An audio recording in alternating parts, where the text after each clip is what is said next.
Good evening, I'm Bo Williams, and welcome to the 7. Glad you're with us. Let's get a look at the big 7 stories happening right now. Topping the list, the school voucher bill. Yesterday, we told you it passed. Tonight, we're getting reaction from the superintendent of Knox County Schools. Superintendent Dr. John Ricewick says his focus has been on Knox County Schools all along, and he says his focus has not changed even after yesterday's votes.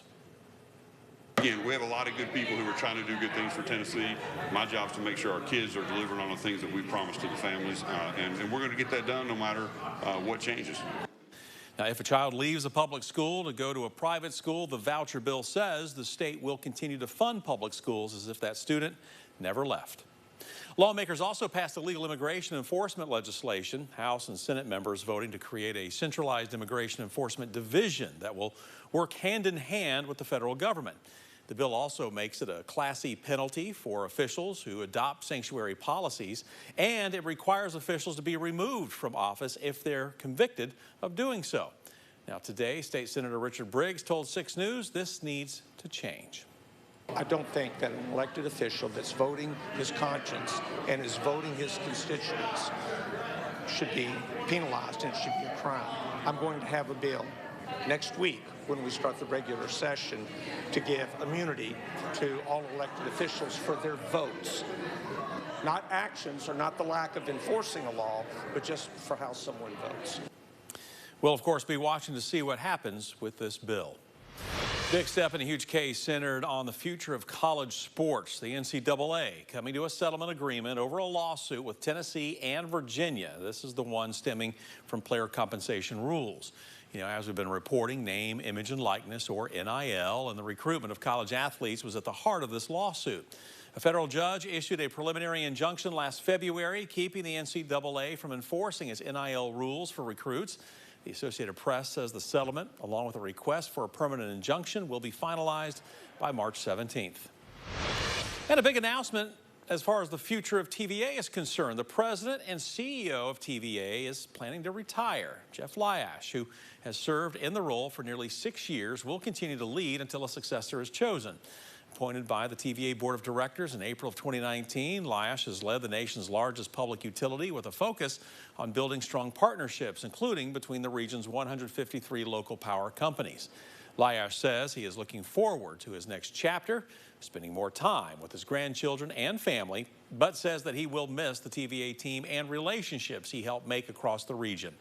Under Lyash, TVA has shuttered fossil plants such as Bull Run, while also expanding in other areas. He also helped TVA become the first in the nation to obtain an early site permit for a small modular nuclear reactor. And speaking about the small modular reactor, or SMR, TVA is asking the public to comment on any concerns about the nuclear site project.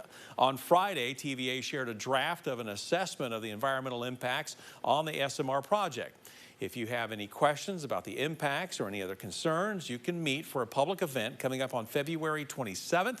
It's taking place at the East Tennessee Economic Council, which is in Oak Ridge. That will be at 5:30. And if you can't make it, a virtual meeting will be held on February 25th. Now, the big court case we followed for you is next on the 7. Former Knoxville-based cheer coach Dominic Frizzell appeared in court today and entered guilty pleas to 5 charges involving crimes against minors. Frizzell pleading guilty to 1 count of solicitation of a minor, 1 count of statutory rape, and 3 counts of sexual activity involving a minor.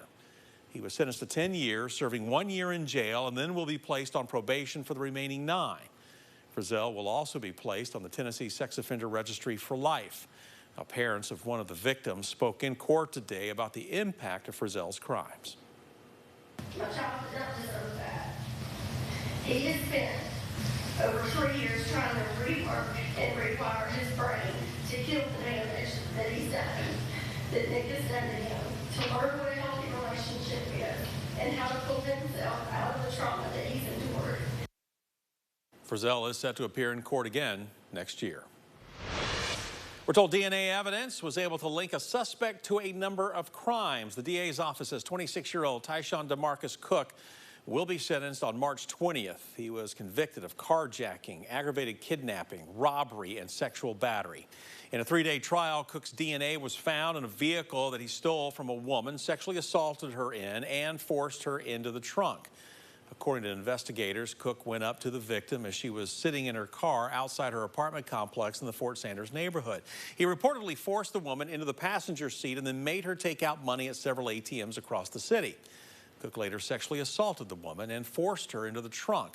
He would eventually release the victim, taking the vehicle. The victim was able to identify Cook to police, which led to his arrest. A big overhaul coming to part of the UT campus. Tennessee's athletics department has just announced some big plans for Thompson Bowling Arena at Food City Center. This afternoon, UT Athletic Director Danny White said this summer, new video boards, corner boards, and a 360 LED ribbon will be installed.